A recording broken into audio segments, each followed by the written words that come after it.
والصلاة والسلام على المبعوث رحمة للعالمين يا أيها الذين آمنوا اتقوا الله حق تقاته ولا تموتن إلا وأنتم مسلمون السلام عليكم ورحمة الله تعالى وبركاته. Donc, alhamdulillah, le cours passé, la leçon précédente, nous avons parlé de ce 4 masaïl, on a dit 4 masaïl, que chaque musulman a le devoir de savoir, de connaître. Le premier de ces masaïl, ou éléments, ou principes, après avoir expliqué comment le livre a été vraiment partagé, nous avons dit qu'il parle de 3 fondements de l'islam. Ces 3 fondements de l'islam, alhamdulillah, il ne va pas directement le toucher tout de suite. Il va d'abord nous parler de certaines choses avant d'arriver à ces 3 fondements de l'islam. Mais il va parler de quelque sorte de ces 3 fondements. Donc, les éléments qui nous aident vraiment à appréhender ces 3 fondements, il va parler ça à 2 étapes. D'abord, 4 masaïl. Après, il va parler de 3 l'autre masaïl. Après, il va vraiment concrétiser ou finaliser par les 3 fondements essentiels. Ici, il dit que les 4 masaïl, nous avons parlé de ça déjà. On a commencé, mais on n'a pas fini. C'est la science. Et le premier élément, c'est la science. Et nous avons très bien dit que le Coran, c'est vraiment, de quelque sorte, ça s'appelle la lecture. Et le premier verset, c'est Iqra. Il dit qu'il est conditionnel pour toute œuvre, toute parole. فَعْلَمْ أَنَّهُ لَا إِلَهَ إِلَّا اللَّهُ وَاسْتَغْفِرْ لِذَنْبِكَ. فَعْلَمْ أَنَّهُ لَا إِلَهَ إِلَّا اللَّهُ. Sache qu'il n'y a point de divinité à part d'Allah. D'abord, sache, ça c'est important. Et avant de parler, il faut connaître. Deuxièmement, c'est la mise en pratique. Et ça c'est très important. Quand on dit la mise en pratique, ça veut dire ce qu'on connaît, qu'on œuvre selon la connaissance. On n'œuvre pas dans l'ignorance. Nous avons dit que cela a été résumé, cela se résume dans le verset coranique, dans Surat al-Fatiha, que nous avons l'habitude de réciter dans toutes les prières. Ihdina as-sirata al-mustaqim, sirata alladhina an'amta alayhim, ghayri al-maghdubi alayhim wa lad-dallin. Guide-moi vers le droit chemin. Comment peux-tu différencier le droit chemin du mauvais chemin si tu n'as pas cherché le savoir, si tu ne connais pas? Donc, dès le moment où on te demande de suivre un chemin, on t'a demandé de chercher ce chemin. Chercher ce chemin, c'est ça le savoir, c'est ça la science. Et Ibn Mas'ud, un jour, il dit que le prophète sallallahu alayhi wa sallam khattam mustaqima faqala hadha sabilullah. Summa khatta khututan yaminan wa yasaran faqala hadhihi subul wa ala kulli sabil minha shaytanun yad'u ilayha. Le prophète sallallahu alayhi wa sallam fait un trait, il dit voici le chemin d'Allah. Ce qu'on appelle dans le Fatiha Sirat al-Mustaqim, Ihdina Sirat al-Mustaqim, pour te dire que c'est fondamental. Chaque prière, on répète ça. Dieu guide-nous vers le droit chemin. Donc il trace ça. Il n'y a qu'un seul chemin qui nous amène vers Allah, pas deux. Un seul, le chemin droit. À part le chemin droit, il y a plusieurs chemins, plusieurs sentiers. Il dit ce sont des sentiers de Satan. Et sur chaque sentier, il y a un diable qui appelle à ce sentier. Le mensonge, la fornication, le vol, l'ostentation, plusieurs sentiers. Donc, si on se trouve vraiment dans un moment où il y a un seul chemin et plusieurs chemins, donc c'est très important. Donc, il dit mise en pratique. Pourquoi on a parlé de mise en pratique? C'est très important pour ça. L'ignorance, il y a 2 sortes de l'ignorance. 3 même, peut-être, mais 2 qui nous concernent. Bon, tu ne sais pas quelque chose, tu ignores la réalité d'une chose, c'est une ignorance. Tu connais la réalité d'une chose, mais tu n'œuvres pas selon cette réalité, et ça aussi c'est une ignorance. Quelle est la différence de connaître? et de ne pas connaître si on ne suit pas ce qu'on connaît. Donc la personne qui œuvre sans connaître la réalité des choses, c'est un ignorant qui ne connaît pas, il va vraiment se perdre. Il ne va pas suivre le Siratul Mustaqim. La personne qui connaît le Siratul Mustaqim et refuse aussi de le suivre, c'est un aussi ignorant. Nous avons dit que cela a été résumé dans le Suratul Fatiha. C'est pour cela que le Suratul Fatiha vraiment englobe tout le Coran.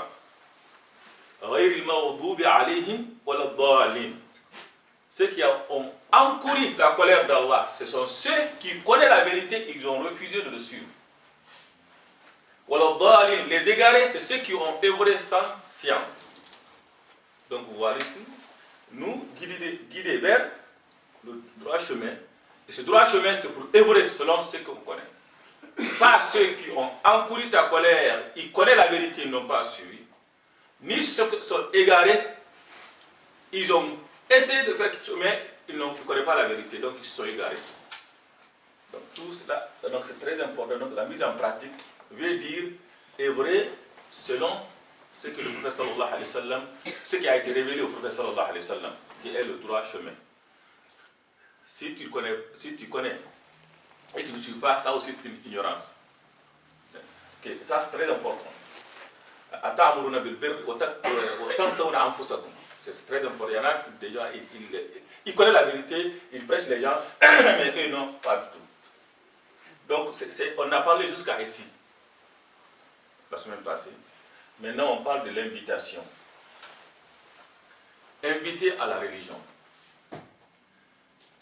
Dans notre contexte, ici, je vais vraiment rétrécir sur un verset, hadith du prophète sallallahu alayhi wa sallam qui dit Kullukum ra'in wa kullukum mas'oulun an ra'iyati. Chacun de vous est berger et chacun de vous sera interrogé à propos ou concernant son troupeau. Chacun de nous. Avant d'expliquer ce hadith, il faut savoir que l'islam, c'est une religion dans laquelle la personne ne doit pas être, on ne peut pas être égoïste, on ne peut pas être un croyant égoïste, non. Un croyant, c'est quelqu'un qui pense pas seulement à lui, mais tout ce qui est autour de lui. La yu'min ahadukum hatta yuhibba li akhihi ma yuhibbu li nafsihi. Aucun d'entre vous ne sera vraiment un vrai croyant jusqu'à ce qu'il aime pour son frère ce qu'il aime pour soi-même. Y a-t-il un bien plus immense que le paradis? Y a-t-il un danger plus grave que l'enfer? Donc, si vraiment tu aimes ton frère, tu aimeras pour lui le paradis et tu aimeras vraiment qu'il ne rentre pas, tu détesteras l'enfer pour qu'il vraiment ne soit pas parmi les habitants de l'enfer. C'est très important. Et le prophète sallallahu alayhi wa sallam nous a donné un exemple, d'autres exemples, qu'on appelle Mathalul al-Qa'im ala hududillah wal-waqi'u fiha wal-mudahin fiha. Il donne l'exemple de trois personnes. Dans la vie, il y a trois catégories d'exemples. Une personne qui se met sur le droit chemin et accomplit tout ce qu'on lui a demandé de faire. C'est les quatre là. La science, il œuvre selon sa science, il appelle les gens, ça c'est très important, et il endure. Ça c'est la première catégorie. Al-Qa'im ala hududillah. Al-Waqi'u fiha, le transgresseur. Il fait fi à tout ça. Il boit l'alcool, il ment, il vole. Troisième personne, c'est qui? Il prend en quelque sorte une partie de ça. Il ne fait pas attention aux autres. Al-Mudahin. Waddu law tudhin fayudhinun. Ils auront aimé que tu transiges, afin qu'ils transigent avec toi. C'est pour cela que l'Ayat al-Kafirun a été révélé.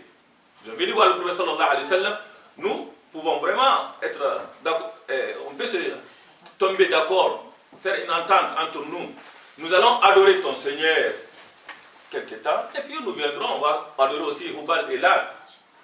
Il faut vraiment, et ça c'est une idée qu'on voit, ça s'émerge. C'est la même chose avant et ça commence, ça se dit. Ok, donc essayez vraiment de se donner la main, ok, on adore, c'est le même Dieu. On adore Allah à certains moments, on vient aussi, on va adorer aussi nos idoles. Donc ces ce qu'on appelle l'enjolivière, en quelque sorte, c'est une personne qui suit quelque sorte la religion, mais s'en fiche ce que les autres font. Ça ne le gêne pas de voir une personne transgresser la loi d'Allah. Je dis très bien, j'ai parlé ici, j'ai dit, donc ce dont il a la responsabilité, très important, parce qu'on vit dans un contexte qu'il faut vraiment évaluer les choses et savoir comment agir. Donc, il dit, ces trois personnes, trois groupes, pour vraiment appréhender leur qualité, c'est des gens qui ont pris un bateau. Dans ces bateaux, un groupe de ces gens, ils sont partis à deux groupes.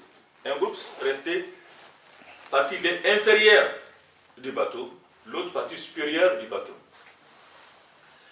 Quand on parle de bateau, donc on sait, la personne est à l'intérieur du bateau, il faut qu'il monte en haut pour arriver dehors, pour puiser l'eau, pour s'approvisionner.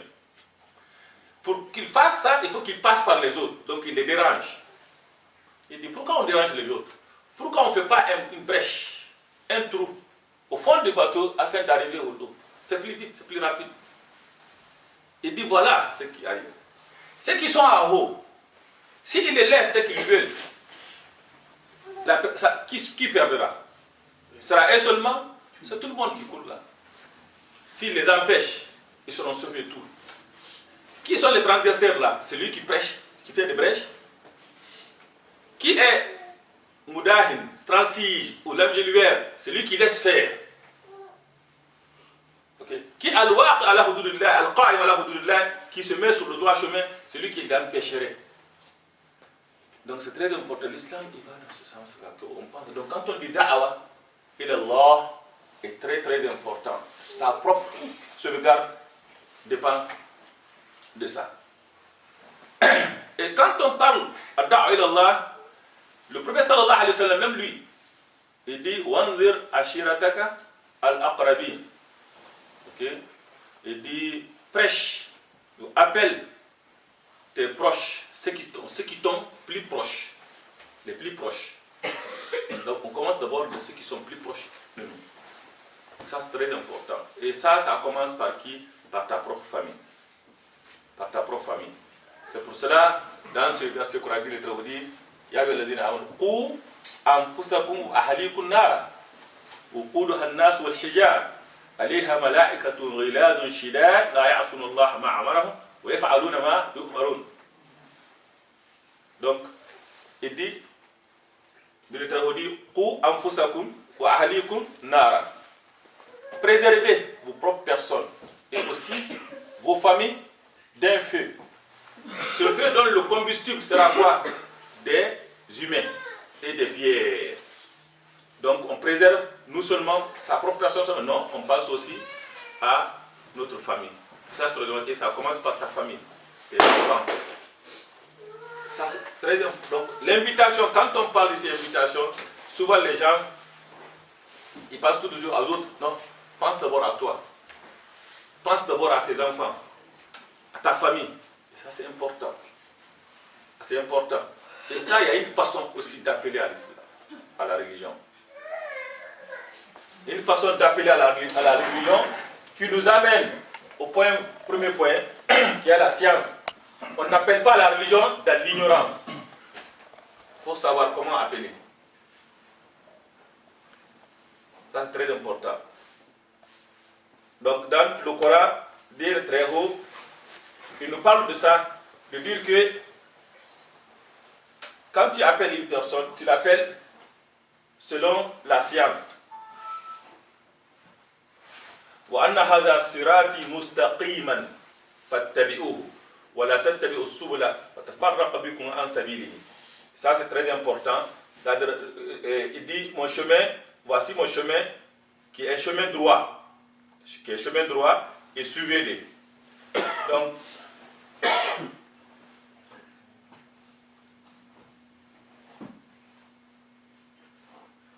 il dit وَادْعُ إِلَى سَبِيلِ رَبِّكَ بِالْحِكْمَةِ وَالْمَوْعِظَةِ الْحَسَنَةِ.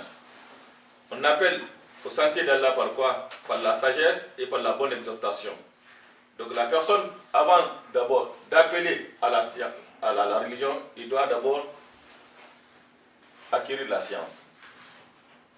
On ne peut pas venir aux gens, essayer de force, dire aux gens, viens à l'islam, en fait, comme ça, tu demandes à la personne, même, il ne sait même pas comment prier, il ne connaît pas, salam, il ne connaît pas la réalité. Donc, c'est très important d'abord, quand on appelle à la religion, qu'on soit vraiment quelqu'un, de quelque sorte, on connaît ce qu'on dit. Et on appelle à la religion selon ce que le Coran nous a demandé par la bonne exhortation et aussi par la sagesse. Quand on, ici, dans notre contexte, dans notre cas, on va prendre un peu de temps de parler de cette invitation précisément, concernant précisément de qui?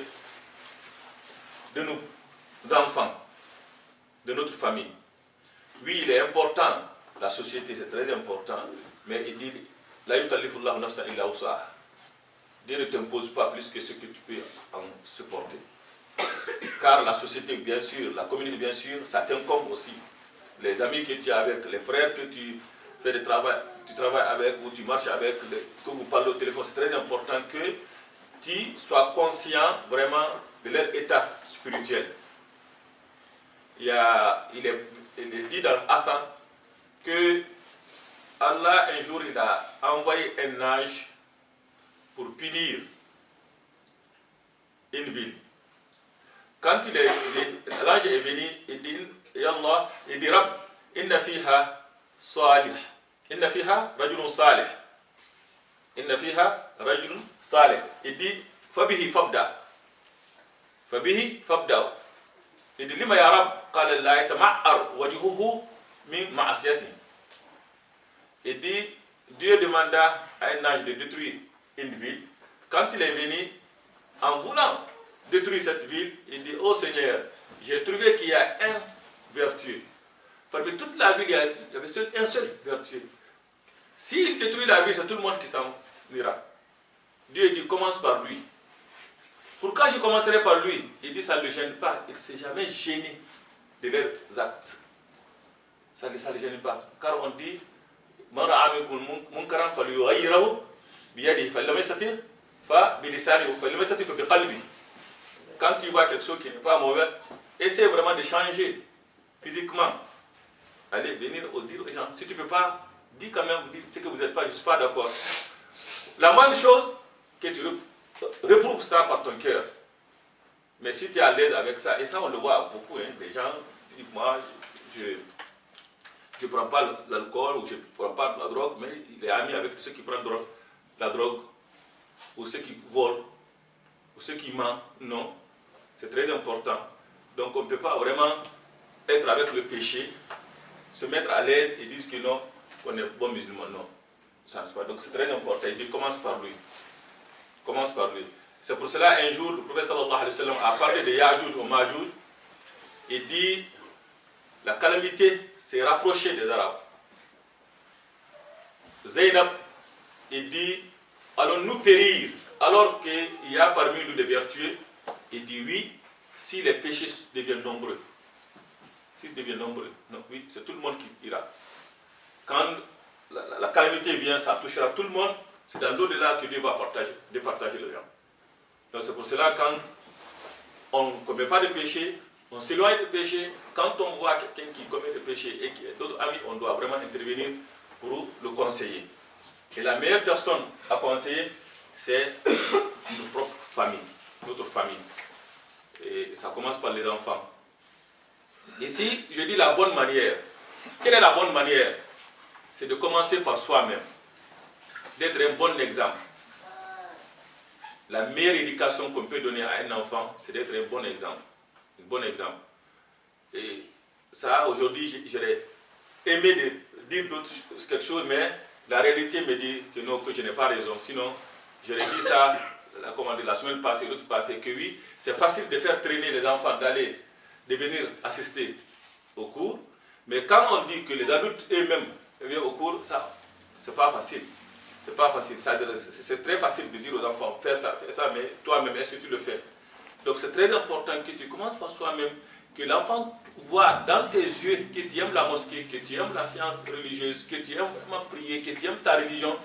C'est dans tes yeux que l'enfant vraiment peut apprendre.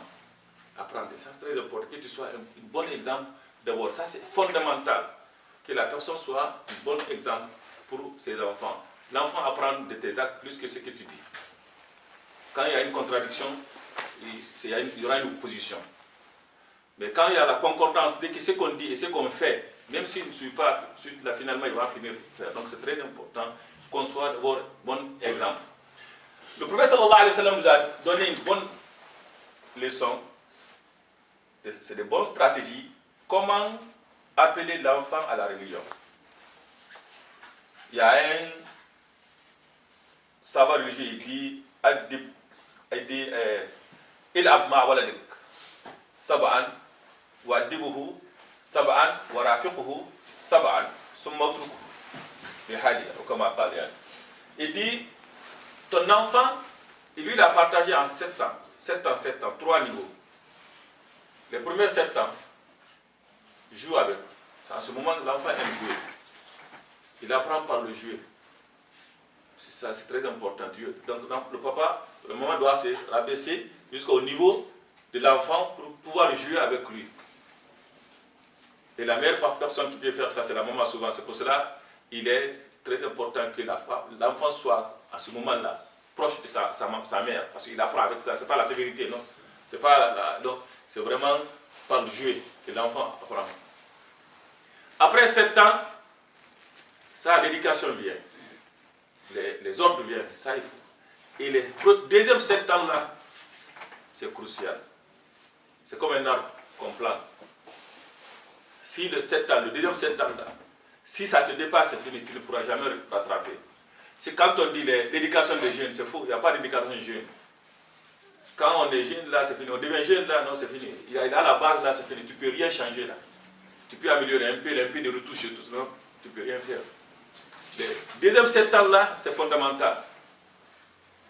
Et ça, Dieu par sa miséricorde, tu vois que le premier 7 ans, tu vois même la nature de l'enfant, il aime jouer. Tu t'invites à jouer. Et le deuxième 7 ans, il veut faire des choses pour que tu sois fier de lui. De 8 ans jusqu'à avant d'arriver 11 ans, 12 ans, c'est comme ça. Il veut faire des choses pour que papa est fier de moi. Papa est fier de moi. Maman est fière de moi. C'est ça. Donc vraiment ça, il t'invite même, montre-moi pour que je puisse faire. Dès que le deuxième 7e passe, 3e vient, qu'on appelle l'adolescence. Il t'oppose. C'est l'opposition. Il a raison. C'est fini là. Non, j'ai expliqué cet enfant-là. Je suis aussi moi aussi comme toi. Va devant, non, je reste derrière. Fais ça, non, moi c'est comme ça que je vais faire, bien sûr. S'il n'a pas la base là, à ce moment-là, c'est fini. Donc c'est fondamental de suivre les étapes. Quand les étapes t'échappent, c'est fini, tu ne peux pas le rattraper. Qu'est-ce que les gens font? Il arrive jusqu'à 16 ans, il commence à dire, ah mon enfant ne va pas à la mosquée. Ah non, mon enfant ne prie pas. C'est trop tard. C'est trop tard. Ou l'enfant vient à la mosquée et dit, ah j'ai la difficulté de m'agenouiller là, c'est difficile de se mettre les genoux à terre. Ou dessous. Quelqu'un qui a l'habitude de faire ça depuis à bas âge, il ne peut pas le dire. Donc c'est très important. Donc, c'est pour cela que le prophète sallallahu alayhi wa sallam dit, Mourou awladakum bis salat li sab'in.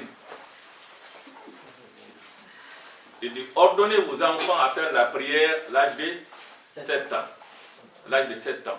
Et crois-moi, les psychologues ont dit que la métaphysique, la représentation de la mort, au-delà de ce qu'on voit, ça commence à se manifester chez l'enfant à l'âge de 6 ans. À l'âge de 6 ans. À l'âge de 6 ans, l'enfant commence à penser où j'étais, où je m'en vais. Tu dirais qu'il ne connaît pas la mort. Non, il connaît. Il ne connaît pas comme toi. Mais il commence. Et ça, moi, j'ai vécu ça, je vois ça. Quand tu parles avec les enfants, tu sens ça complètement. Je me rappelle une fois, une de mes filles, il avait 6 ans, moins 1 jour seulement. 7 ans moins 1 jour. C'était étonnant. J'étais assis le matin, il est venu, il dit quand quelqu'un meurt, est-ce que ce qu'on dit autour de lui, ce qu'il entend? Et les psychologues le plus réputés, ils ont prouvé ça. Que l'enfant à l'âge de 6 ans, entre 6 ans, 8 ans, l'enfant commence à penser à la mort. Il commence à chercher ce qu'est la mort. Où j'étais? Quelle est la métaphysique? Au-delà des réels. Masha'Allah, jazakumullah khair. Shukran, jazakumullah khair. Merci beaucoup. Donc c'est très important. Qu'est-ce qui arrive maintenant avec le hadith du prophète sallallahu alayhi wa sallam? Il est bien pour nous dans ce bas monde, il est bien pour nous dans l'au-delà. Quand une personne commence, il y a quelque chose de plus traumatisant que la mort. Il n'y en a pas. Dieu le dit, musibatul maut. Il n'y a pas plus traumatisant que la mort. Qu'un enfant pense qu'un jour il va te quitter et toi tu vas le quitter. Allah, ça arrive. Là, moi je vois mes enfants de 5 ans, ils me parlent. C'est quoi la mort? Et quand on meurt quoi? Il te demande. Quand tu es proche de tu parles là, tu commences à te demander. Vous, on ignore l'enfant. Quelqu'un m'appelle et dit, ah, l'enfant vient de perdre son père. Est-ce qu'on le cache, les voyages? Je dis, non, dis la vérité. Dis la vérité. Mais dis la vérité d'une façon que vraiment ne l'effraie pas. Ne montre pas, ne portrait pas la mort qui est quelque chose de cruel, de choses comme ça. Non. Parle-lui de paradis, parle-lui de quelque chose de bon, des jardins. Mais oui, tu dois savoir vraiment, oui, c'est parti, c'est fini. Il n'y aura pas de retour. Quand un adulte, dès qu'il a ce sentiment, mais c'est ennuyant, c'est quelque chose d'effrayant. Pense-toi maintenant à l'enfant. Au moment, donc l'enfant commence à se demander, c'est quelque chose naturel que Dieu a mis à lui. Commence à se demander, qu'est-ce que sera mon devenir? Après là, qu'est-ce que ça va devenir de mon père? Et tu lui demandes, prie. Quand on dit à une personne prie, il faut lui dire pour qui il prie, pourquoi il prie. Tout cela constitue une réponse tangible. Hein? Tangible pourquoi? Pour toutes les questions que l'enfant peut se poser à l'intérieur de lui. Donc, demander à l'enfant de prier à l'âge de 7 ans, c'est de l'aider à répondre à ces questions. Hein? Qui est en train de vraiment le traumatiser à l'intérieur de lui. Qu'est-ce qu'il y a de là de réel, de là de vie? Où j'étais. Donc, on peut dire vraiment que la prière est une éducation complète. Complète. Parce que l'éducation, c'est quoi? C'est la soumission aux règles. C'est ça. C'est demander à l'enfant de se soumettre aux règles. Il y a certains principes, on se soumet.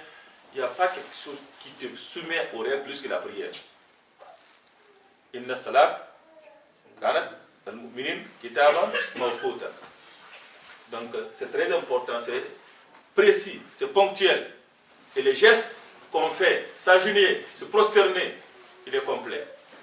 Donc on demande à la personne de prier à l'âge de 7 ans. Quand on arrive maintenant au dernier point, qu'on va vraiment aussi expliquer plus tard la semaine prochaine, mais il est important.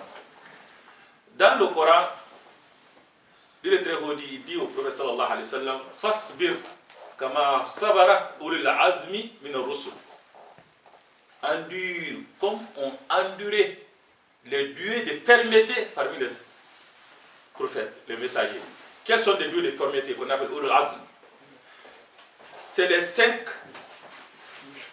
prophètes qui ont les places, les degrés les plus élevés. Ils l'ont eu ça par quoi? Par leur endurance. Par leur endurance. Ça, quand le prophète Muhammad sallallahu alayhi wa sallam, vous avez nous, vous avez Ibrahim, vous avez Moussa, vous avez Isa, alayhi salam. Ces 5-là qu'on appelle Ulul Azm, comme on dit chez nous, la ministre d'État, comme ça, il n'y a rien de comparé aux affaires d'Allah. Mais c'est des prophètes vraiment qui ont des places plus élevées. Par quoi? Par leur endurance. Par leur endurance. On voit bien nous, qui appelé là au chemin, au sentier de son Seigneur, combien d'années? 1000 ans, moins 50 ans, 1000 ans, moins 50 ans. Donc on voit le prophète sallallahu alayhi wa sallam, qu'est-ce qu'il a enduré? Hier on parlait de ça, quand on parle de, comment dire, Rilat al-Taif, on parle de Ghazwat Uhud, on parle al-Muqata'a, fi Sahifa al-Muqata'a, l'embargo qu'on a décrété contre lui. On voit aussi Hijra, l'immigration, comment ça a été, dans quelles conditions ça a été. On voit ces adeptes, comment ils étaient persécutés. Okay? Il y en a qui trouvaient la mort. On voit tas de choses. Mais il a enduré. On voit aussi que même à l'intérieur de Médine, il y avait combien des hypocrites qui étaient là. Et c'est plus grave même que les ennemis. On voit même qu'au cas Uhud, ils avaient combien 1000 personnes contre 3000 mécréants, bien armés. Mais quel hypocrite a réussi à se retirer avec quoi? Avec le tiers encore de l'armée. C'est vraiment difficile. Ça demande vraiment une patience incroyable. Aussi Moussa avec Bani Israël, ça c'est une autre histoire. Ça demande vraiment une patience. Tout ça, Dieu nous parle de tout ça là, pourquoi? Pour qu'il soit un exemple, des exemples pour nous. Et quand on revient encore sur notre point essentiel, la famille. Wa'amur ahlaka bis salat wastabir alayh. Ordonne la salat à ton enfant et fais-le avec persistance. Il n'y a pas plus difficile qu'ordonner la prière à un enfant. Ce n'est pas un seul jour, ce n'est pas une seule minute. Là. Tu peux dire, viens prier là, il veut le faire aujourd'hui pour te faire plaire. Un jour, ça peut aller. 2 jours, ça peut aller. 3 jours, ça commence à être ennuyant.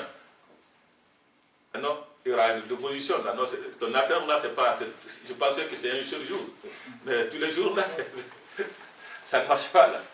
Donc, tout de suite, c'est comme le climat.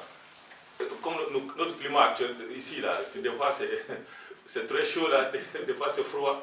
Donc il vient, des fois il est en bonne humeur, il fait, des fois. Donc quand on demande à faire la kabiratu illa al-khashi'in, Dieu dit que l'obligation, la prière est une obligation lourde, c'est pas que moi, c'est Dieu qui dit. Il dit que c'est une obligation lourde, sauf pour les humbles. Donc, Dieu même il reconnaît que la prière est une obligation lourde, sauf pour les humbles. Donc, pour demander ça à un enfant, il peut le faire un jour, une fois là, pour te plaire, 2 fois.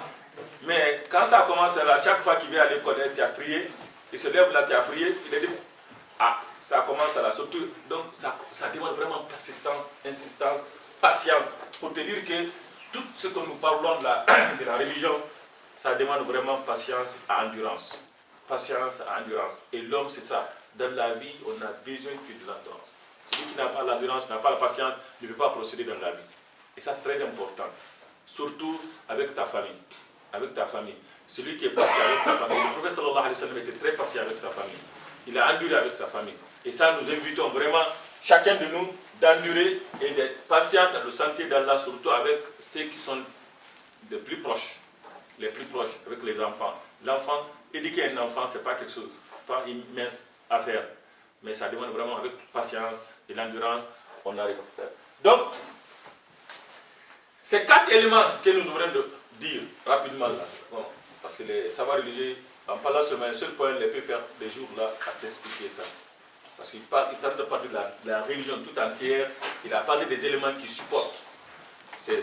C'est comment les éléments qui t'aident vraiment à comprendre la religion, la science, mise en pratique, inviter les gens au sentier d'Allah, patience et endurer. Il dit, il a résumé tout ça, tout cela est résumé dans un chapitre qui est Al-Asr.